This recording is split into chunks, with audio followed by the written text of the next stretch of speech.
At the heart of nearly every large galaxy, including our own Milky Way, there is a monster.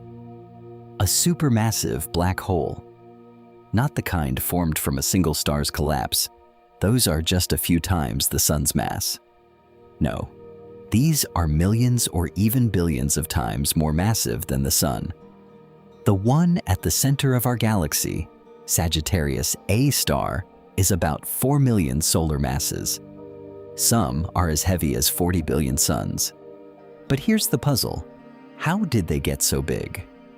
The universe is only 13.8 billion years old. Black holes grow by consuming gas and by merging with other black holes.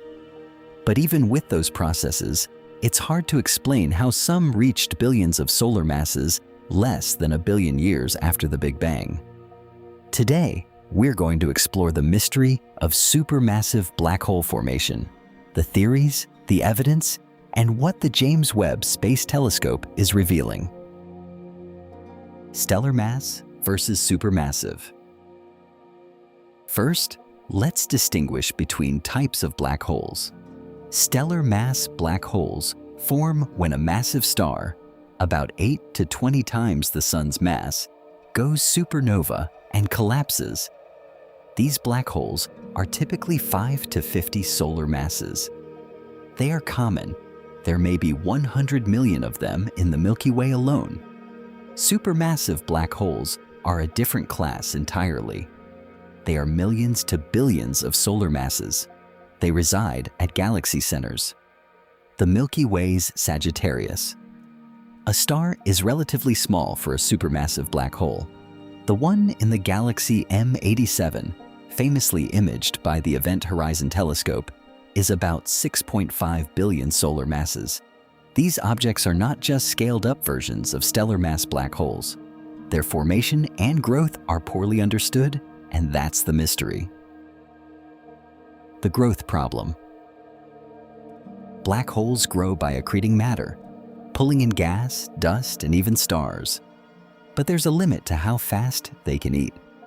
When matter falls toward a black hole, it forms a hot, glowing accretion disk. The radiation from this disk pushes back on the infalling matter, limiting the accretion rate. This is called the Eddington limit. A black hole cannot grow faster than the Eddington limit without blowing away its own food supply. If a supermassive black hole started from a stellar mass seed, growing to a billion solar masses at the Eddington limit would take nearly a billion years. That's fine. The universe is old enough. But the problem is that we see quasars, supermassive black holes, actively feeding, when the universe was only 700 million years old. They didn't have enough time to grow that big at normal rates. Something must have accelerated their growth. Webb's shocking discoveries. The James Webb Space Telescope has been finding supermassive black holes surprisingly early in cosmic history. In 2023 and 2024, Webb discovered several quasars from when the universe was just 500 to 700 million years old, less than 5% of its current age. These black holes have masses of 10 million to over a billion solar masses. They shouldn't have had time to grow that big. Even more puzzling, Webb found that some of these early galaxies have black holes that are nearly as massive as the entire galaxy's stars. In the local universe, the black hole is about 0.1% to 0.5% of the galaxy's mass. But in these early systems, the ratio is much higher. Sometimes the black hole outweighs the stars. This suggests that black holes may have formed first, and galaxies grew around them, rather than the other way around. Direct collapse black holes. One theory to explain early supermassive black holes is direct collapse. Instead of forming from a single star, a massive cloud of gas could collapse directly into an intermediate mass black hole of 10,000 to 100,000 solar masses. This would give the black hole a head start, skipping the slow stellar mass phase. Direct collapse requires very specific conditions. The gas cloud must be almost pure hydrogen and helium. no heavy elements to cool it down. If the gas cools too efficiently, it fragments into stars instead of collapsing as a single mass. So direct collapse could only happen in the very early universe, before the first stars polluted the gas with heavy elements. Some simulations show that this process works, but it's rare. It might explain some of the earliest quasars. Super-Eddington accretion. Another possibility is that black holes can grow faster than the Eddington limit, at least for short periods. This is called super-Eddington accretion. If a black hole is surrounded by a very dense, thick disk, the radiation might be trapped and funneled outward, allowing matter to fall in faster.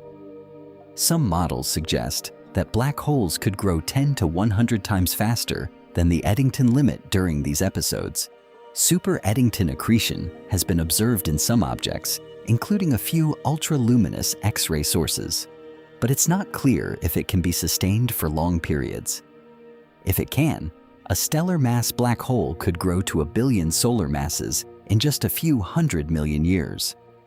That would solve the timing problem. However, the physics of super-Eddington accretion is complex and not fully understood. Black hole mergers in dense clusters. A third theory involves mergers.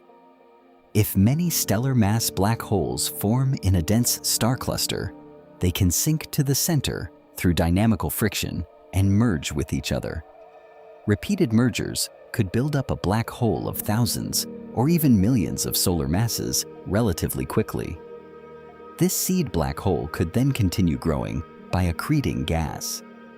This scenario is plausible, especially in the early universe when star clusters were denser and more common.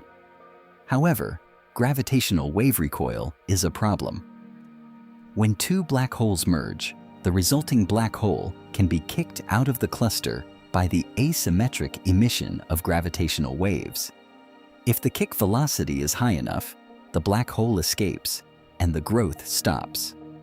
For supermassive black hole seeds to survive, the mergers must be nearly symmetric, which is unlikely. The Milky Way's black hole.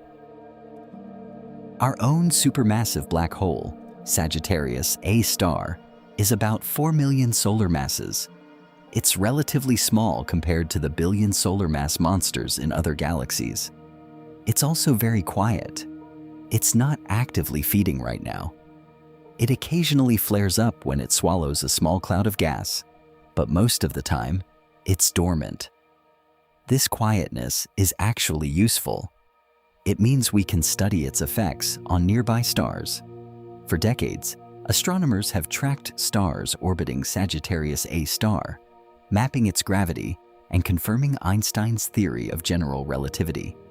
The stars whip around the black hole at incredible speeds. One star, S2, reaches 2.5% of the speed of light at its closest approach. These observations have given us our best measurements of a supermassive black hole's mass and environment. A mystery still unsolved. Supermassive black holes are among the most extreme objects in the universe. They shape galaxies, power quasars, and warp space-time. But we still don't fully understand how they formed and grew so quickly after the Big Bang. The James Webb Space Telescope is finding them earlier and earlier, deepening the mystery. The answer may involve a combination of mechanisms: direct collapse for the seeds, then super-Eddington accretion for rapid growth, then mergers to reach the largest sizes.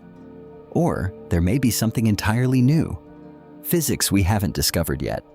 Either way, supermassive black holes are telling us that the early universe was more dynamic, more extreme, and perhaps stranger than we imagined. What do you think?